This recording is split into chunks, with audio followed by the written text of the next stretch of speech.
En la entrevista. En la entrevista. Son las 7 de la mañana con 31 minutos. Estamos de regreso en Radiorama Bajío Informa y efectivamente vamos a nuestra entrevista. Esta mañana nos está acompañando Leonardo Doroni, quien es psicólogo y especialista de la emergencia y en atención de desastres. Muy buenos días. Gracias por estarnos acompañando.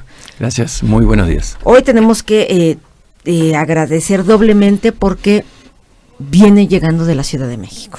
Así es. Y bueno, hoy lo invitamos con el propósito de que nos ayude a entender cómo funcionamos los seres humanos en este tipo de emergencias. El martes pasado, desde el 7 de septiembre y luego el 19, vimos salir a toda la gente, salir a jóvenes, mujeres, niños, niñas, de todas personas de todas las edades, ayudar en esta circunstancia. Hoy una noticia increíble, a todo mundo sorprendió. Cuéntenos, ayúdenos a entender este funcionamiento. Bueno, primero que nada, lo que tiene México, de la maravilla, el armado de lo que es el plan del ejército para la atención a estos sucesos, ¿no? De los primeros días, ¿no? Plan de N3, justamente.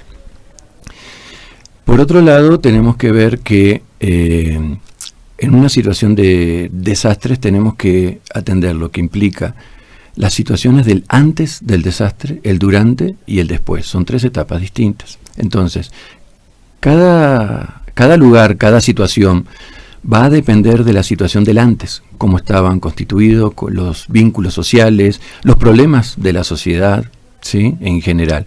Eso va a determinar las condiciones del durante como tal, ¿sí? Los sistemas organizativos que tenga la misma comunidad, el gobierno local, etcétera, ¿sí? Ahora, ¿cómo responde la gente? En un primer momento, en el momento del desastre, justamente viene toda la etapa de la necesidad de que lleguen el gobierno a atender, ¿no? Pero la gran dificultad que realmente los primeros rescatistas son los mismos vecinos, la misma gente, ¿sí? Y los contingentes, vamos a decir, de rescatistas como topos que llegan. El gobierno tarda, como cualquier tipo de gobierno en todo país, por más organizado que esté, de 48 horas a 72 horas a ser eficiente en estos procesos, porque también el gobierno entra en shock, ¿sí? Y hay que emplear todo el andamiento que pueda tener institucional. Entonces, esos momentos son muy desesperantes. Por eso el plan de N3 es el que más ayuda en esa parte, pero que quienes son los primeros respondientes es la misma gente del pueblo, los vecinos y los rescatistas y topos que llegan al lugar. Son los que más responden en los primeros momentos, ¿sí? Por otro lado, quien está también es Protección Civil, quien es el que acude más rápido también.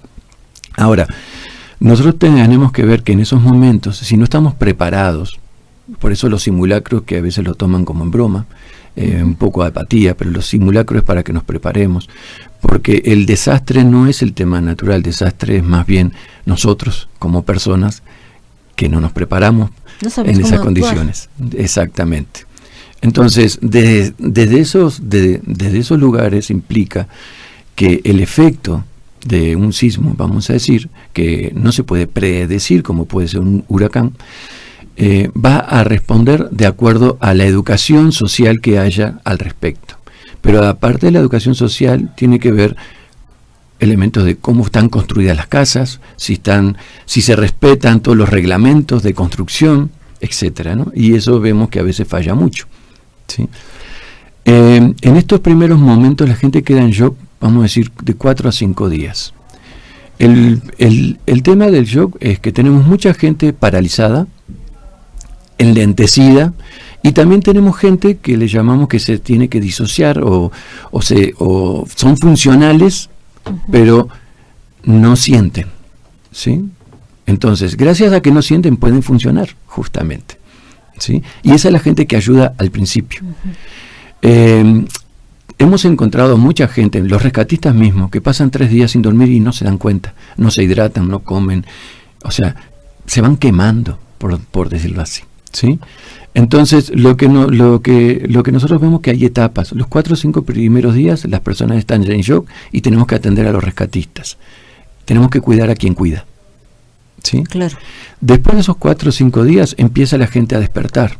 Y aquí viene el proceso de la situación social. Cuando la gente empieza a salir de ese shock, empieza la desesperación social, empieza a generar violencia, vamos a decir.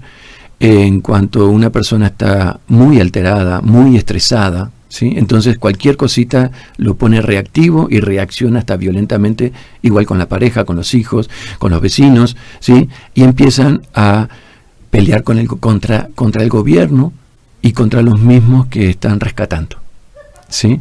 Empieza una lucha, hay una rabia que está depositada, como que la culpa la tienen los otros. Y no se piensa en ese momento que el terremoto es algo natural, de la tierra viva que se mueve y nada más. El problema somos nosotros muchas veces que ni siquiera pensamos en las consecuencias cuando nos asentamos en algún lugar, ¿no? Como esta parte de las inundaciones, a veces que hay asentamientos en los lechos de los ríos, ¿no? Este shock en el que entra en las personas, nada más lo viven quien fueron víctimas, se cayó su edificio, su casa se derrumbó, o también lo vive la gente alrededor, o cómo lo vive la gente alrededor, que no es necesariamente una víctima, a la que se le cayó su departamento o su casa. ¿Cómo funcionan también estos protagonistas de esta tragedia? Bueno, las víctimas no son solo las que se le cayeron las casas, es toda la sociedad, y no solo los alrededores. Podemos decir que todo México está en este momento afectado, y no solo México, otros países también, viendo estas catástrofes, afectan también. O sea, tenemos que ver que, claro que el lugar donde está, ¿sí?, donde ha ocurrido, digamos, el sismo, está toda la sociedad muy afectada. Le pasó o no le haya pasado que se le cayó una casa porque sí podemos tener gente que se le ha muerto un familiar o en los momentos que siguen atrapados, sí, pero también tenemos todos los otros que están con miedo que se le caiga su casa aunque no se le cayó ahora. Porque además el problema son las réplicas, ¿sí? Claro.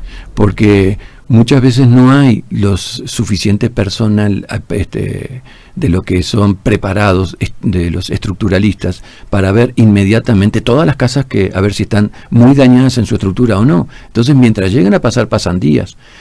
Pero en esos días hay muchas réplicas. Entonces, siempre está la duda, si mi casa está quebrada, yo no sé si es que está la estructura o es afuera nomás que está quebrado.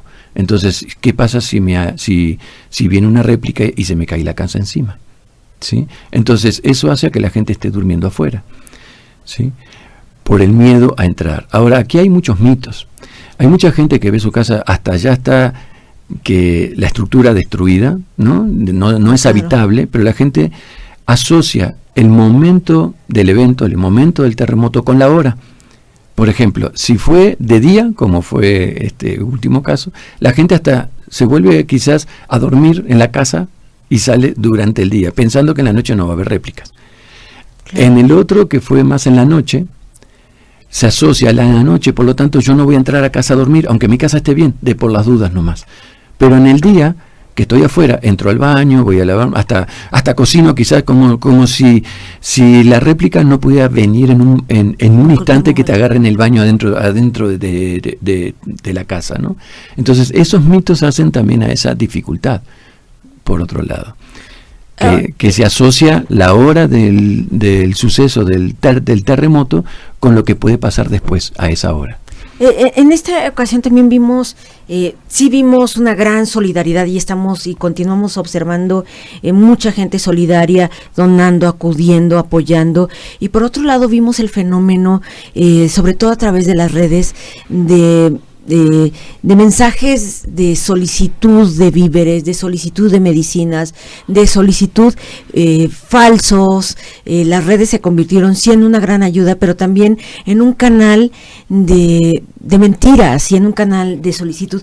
¿Esto por qué pasa en un momento en el que volcamos a apoyar, a salir a ayudar, y por el otro lado hay quien hace ese tipo de cosas, ¿no? Es como incomprensible. Bueno, lo que tenemos que ver, que en este momento, hoy en día que existen las redes sociales, es un momento de desinformación lo que tenemos, ¿no? Es un caos de positivos, negativos, que sí, que no. El problema aquí es que tenemos que hacer caso a las informaciones oficiales, realmente. En los lugares estamos armando, líneas, o más bien páginas donde son oficiales entre los centros de acopio, etcétera, que están poniendo un mapeo de dónde son los lugares que necesitan ayuda o no. Hay muchos problemas con esto de las redes sociales. Piden ayuda porque, como yo estoy desesperado, creo que todos están desesperados, y vengan 20 psicólogos y 20 rescatistas porque se cayó un muro, ¿no? Y llegan al lugar y no hay nada. ¿Sí? Claro. Otros casos, nos ha pasado en otros momentos, como, bueno, el caso de las inundaciones de Tabasco es un ejemplo, donde supuestos rescatistas violaban, robaban, ¿no? Esos son los problemas que hay. O sea, mismo ahora con en el DF, en el momento del terremoto salieron a robar todo. El que iba en carro le robaban todo, entraban a los comercios. O sea, eso es un problema social que tenemos. Por eso decía, va a depender del antes, cómo está constituida la sociedad, la situación social, para que el durante se dé un efecto determinado, ¿sí? Esta parte de la desesperación, lo que tenemos que ver, claro que hay muchísima gente muy solidaria, pero el problema que estamos viendo hoy es que está desorganizado. O sea, la gente quiere donar y dona mucho, ¿sí? Pero llegan a lugares donde ya pasaron otra gente que ya había dado, y hay lugares que está sin dar nada. O sea, porque no está organizado. Esos son los problemas que hoy tenemos mucho más graves que quizás del año 85, vamos a decir. ¿Sí? Lo que nosotros pedimos, que más allá de las ganas de donar, primero que nada hay que ver qué donar, porque están pidiendo muchos alimentos y en muchos lugares sobra el alimento. Lo que está faltando son curaciones, medicamentos, pañales, toallitas higiénicas, todo, y hasta para hacer los refugios, toldos, casa de campaña. Eso es lo que más está faltando para Oaxaca fundamentalmente, ¿sí? Ya comida vemos que sobra, y hay lugares, acopios, que están acopiando comida y se va a pudrir esa comida en muchos lugares, porque no saben cómo tampoco distribuirse. Están muy por la libre en muchos lugares. Ese es el problema que vemos, falta de organización y la desinformación que al final generan las redes sociales, por un lado, ¿sí?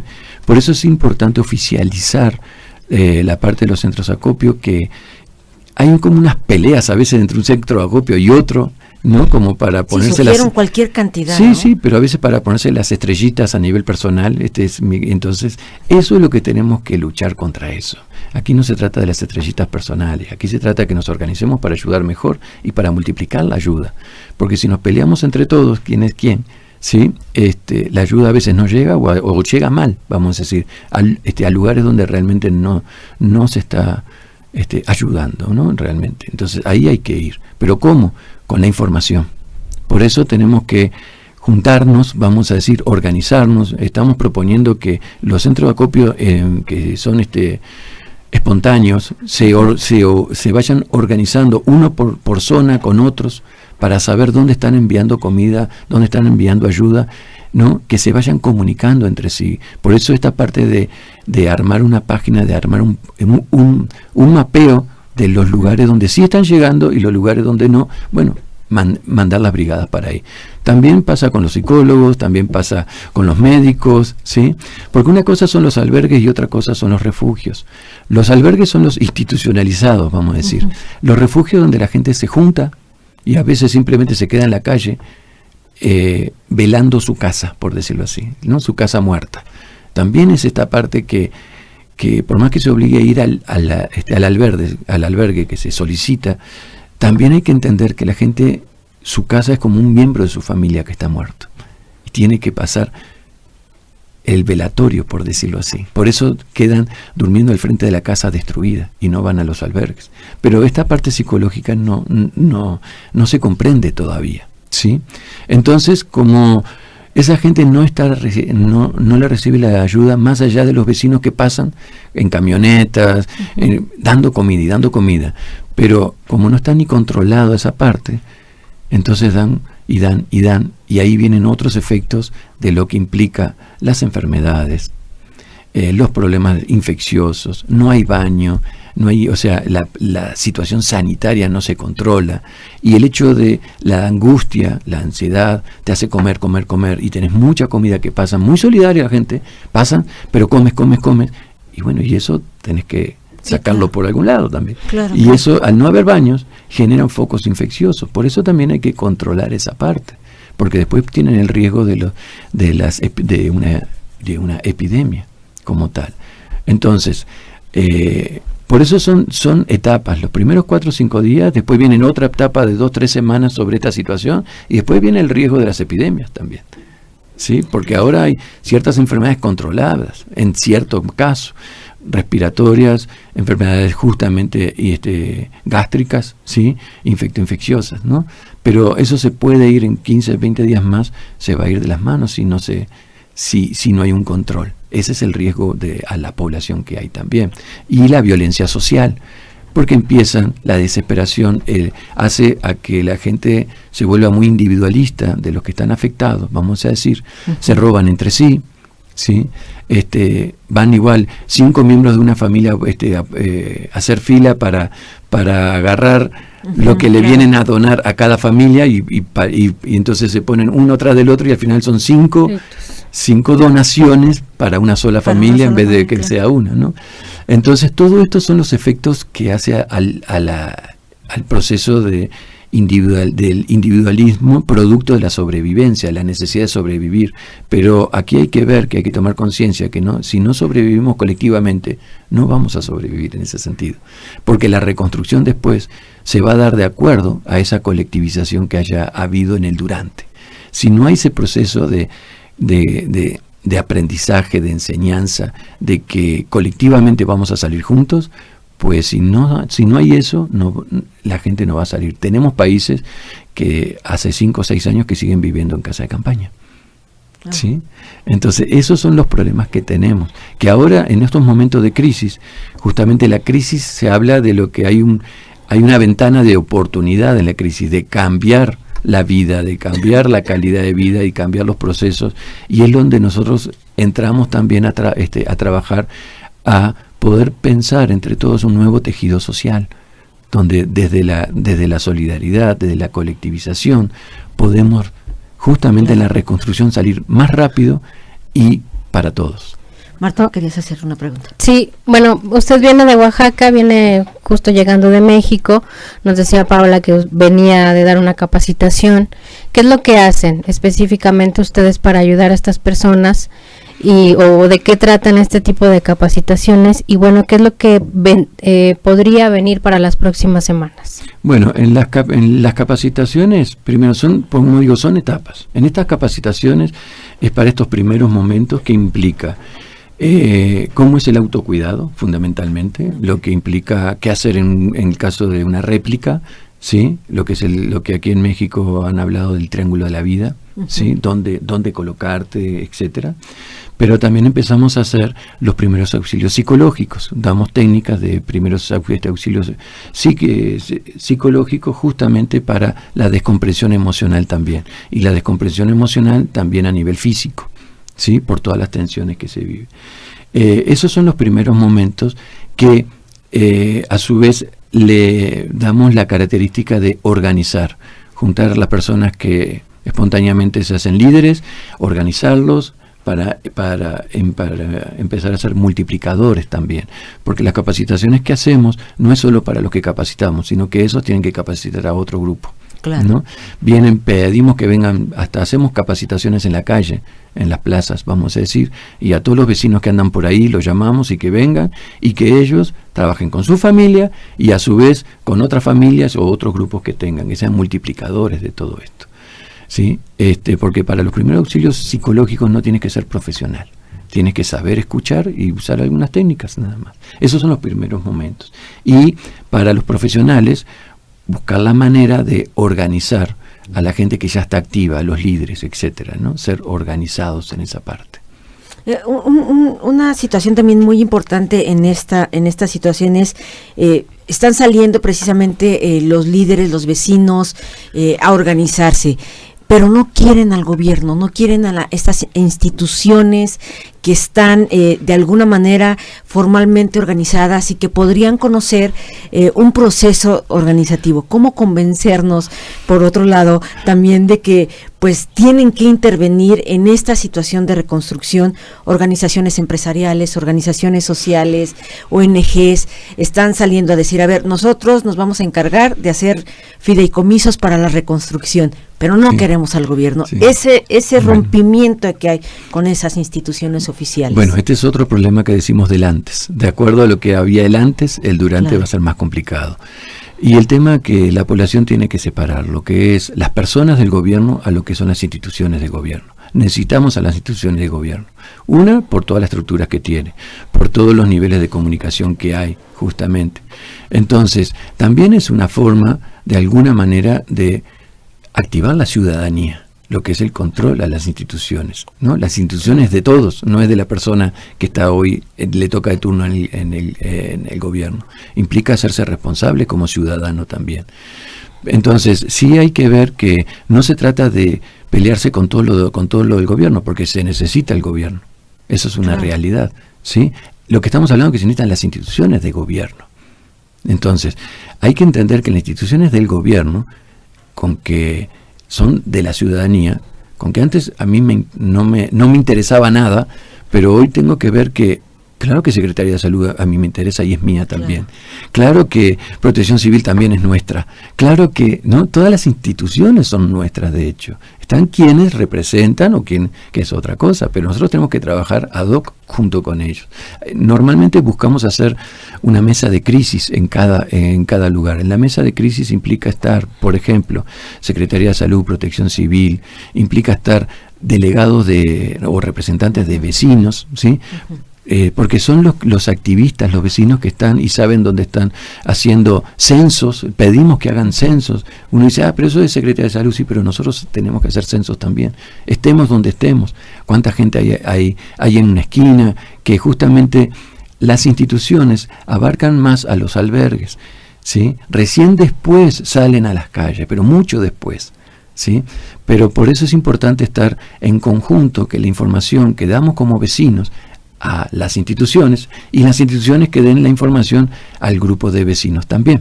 Entonces tiene que fluir el sistema comunicativo, ¿sí? Toda la información. Ahí es donde justamente nos podemos organizar mejor, porque quien tiene toda la posibilidad de hacer mapeos en el Estado, ¿no? Son las instituciones. No podemos pelearnos con la institución, sino tenemos que ser partícipes también de la institución, como parte de la ciudadanía, organizadamente, además, ¿no? Organizadamente, claro. Pero también hay que entender que la gente de gobierno son personas, y la gente de gobierno que trabaja en gobierno, ¿no? O sea, el que está ayudando a otro a salir de los escombros, quizás su casa se le cayó, nadie piensa eso. Ese es el problema. Sí, claro. O sea, los trabajadores que están ayudando también, ¿sí? En los albergues, sacando a la gente atrapada, estando días y noches trabajando, dejó a su familia sola, ¿sí?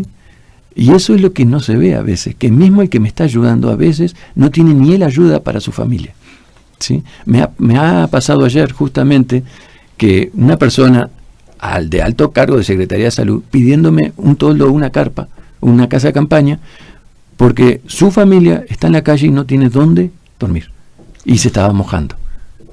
Entonces uno dice, pero ¿cómo? Si es un alto cargo de Secretaría de Salud. Y sin embargo, su familia se quedó sin casa y estaba ahí, sin nada. Y no podía conseguir. Entonces, está dentro de un grupo de familias grandes, vamos a decir, de 30 familias, y que al final se le llevan los toldos, porque ni el mismo gobierno donde él trabaja le puede dar toldos porque no hay. ¿Sí? Claro. Entonces, eso es lo que hay que ver, que son personas también que están sufriendo, pero como tienen que trabajar, tienen que ayudar a la gente, están para eso, pues claro, nadie se pone a pensar que ellos también sufren y tienen su familia que quizás está en la calle, pero tienen que estar ahí ayudando a otros, ¿no? Por eso una cosa son las instituciones, claro, y otra cosa son los líderes del gobierno. Eso es otra cosa distinta, pero esto es parte de lo que es el antes. La ciudadanía tiene que entender que si no nos preocupamos cuando están bien las cosas, cuando van a estar mal, pues ese es un problema grave que va a suceder, porque no nos preocupamos antes de cómo estaban. Claro, algo importantísimo también aquí en este tipo de situaciones, en este tipo de tragedias, es el papel de los medios de comunicación, y quiero ponerlos en la mesa porque, bueno, en esta ocasión se suscitó pues una serie de información en torno a esto, el papel de los medios de comunicación, cómo se vuelcan, cómo informamos, cómo decimos las cosas, hasta hay que tener tacto para eso. Bueno, no solo tacto, tiene que tener formación para eso. Sí, Yo trabajo con el tema del suicidio, y uno de los problemas que tenemos es con los medios de comunicación, en cómo informan o cómo manipulan el tema del suicidio. Aquí también hay mucha parte morbosa, y el morbo vende. Eso es lo lamentable también. También el periodista en su profesión tiene que ver que tiene que haber una ética. Claro. Sí, y ayer, por ejemplo, que estábamos en la misa de los padres con que los niños habían muerto en la escuela, hubieron varias misas seguidas por la cantidad de gente. El padre llega en un momento que literalmente le pide a la prensa que salga, que respeten el momento de dolor de los familiares y de toda la prensa. Hubo mucha resistencia por parte de la prensa. Es más, después querían entrar como solapadamente y otra vez, ¿no? A ver, así le decíamos, te van a linchar porque está enojada la gente, ¿no? O sea, salte porque te van a linchar. O sea, cuídate como periodista también. Pero no se trata de que estés morbosamente filmando a la que está llorando porque se le murió su hijo. Claro. Sí, yo sé que eso vende, pero el tema es esa falta a veces de formación y de ética y de lo que implica sensibilización, ¿sí? O sea, una cosa, como decimos, el tema del suicidio igual, te ponen la foto de la persona que suicida, y eso contagia, eso hace muchos efectos negativos. En otros países estamos dando cursos a las prensas, a los periodistas, de cómo manejar estas informaciones, ¿no? Entonces, bueno, ese es el hecho, que hay como una parte morbosa y de falta de ética de lo que implica el dolor humano. Claro, ¿sí? Tendremos que dirigirnos a la información dura, pues, centros de acopio, necesidades,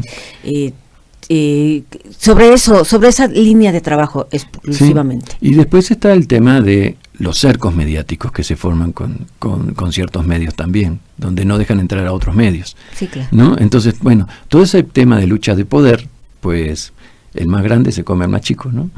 Sí. Desde ahí dentro de lo que son los medios de comunicación. Formales, ¿no? Porque Formales, en esta ocasión por eso. las redes fueron también fundamentales para Sí. informar. Digo, tuvieron las dos caras. Sí, ese es el problema de la red. La falta, digamos, también de responsabilidad de todas las personas que usamos redes en qué tenemos que vamos a decir, colectivizar y qué no. Uh-huh. ¿Cómo rompo yo la cadenita de algo que veo que esto no es? Anda a saber de quién lo sacó. Mejor yo no lo reenvío. Aquí queda. Claro. ¿No? Y no se trata de reenviar todo. Eso es el tema del uso, de cómo tenemos que aprender a usar las redes, porque las redes pueden ser muy buenas, pero también pueden ser muy malas de acuerdo al uso. No por la red en sí, sino en la manera que la estamos usando. Claro. ¿Sí? Le agradecemos muchísimo el que nos haya acompañado esta mañana. Lamentablemente el tiempo se nos acabó. Fue, bueno, pues algo muy interesante haberlo tenido. Por supuesto, si en la medida de lo posible y de que sus actividades se lo permitan, abrir este espacio para que nos platique acerca de este tipo de cuestiones. Y un dato importante, por supuesto, le abrimos el espacio para hablar acerca del manejo del suicidio, que es una situación muy importante en el estado de Guanajuato. Gracias a Leonardo Doroni, psicólogo especialista de emergencias y en atención de desastres. Muchísimas gracias.